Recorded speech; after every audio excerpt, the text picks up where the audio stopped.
freak media is back, and really we have needed this so badly. Nasty media has been kinda terrible for a while now. Most of the films we get from this corner of the film landscape are just lame concept films, where we're supposed to be left in awe because the tough CEO lady likes to be submissive in the bedroom. We deserve better than this. These films aren't strictly terrible, except Duck Butter. Duck Butter was pointless, nasty filth.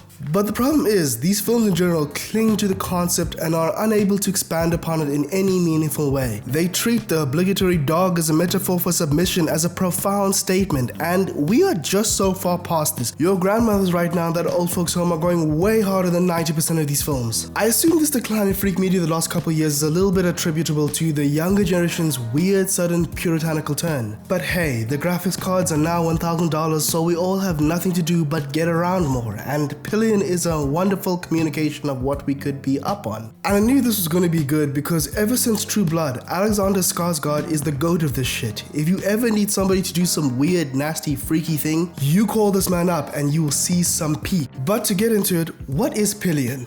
In general, this film is about the lessons you learn in your first relationship. You know, when you're young and unexperienced with romance, the first relationship you get into, you don't really have a strong framework to understand what is and isn't acceptable. So you sometimes just let things happen that upon reflection you're like, that wasn't nice, that made me very uncomfortable. And so this movie is about all those awkward steps you go through and how penetrating and exposing intimacy can be, while also exploring the biker BDSM subculture in extreme fashion. I also want to be honest with you here.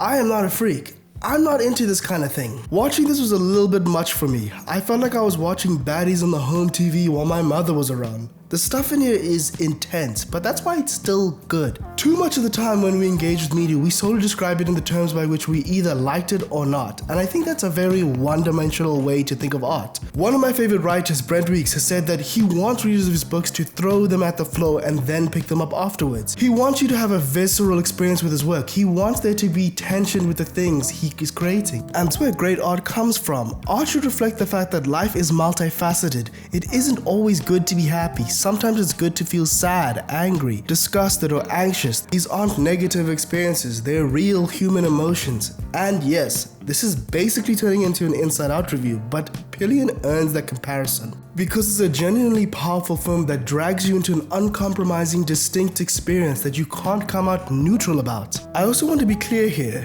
you do not have to engage with all material. There are some things that for one reason or the other you just don't want to have an experience with, and there's nothing wrong with that, but I want you to be able to discern that just because something isn't to my taste doesn't mean it's of bad quality. And that's why I can say that while I wouldn't watch this again, it is a fantastic movie.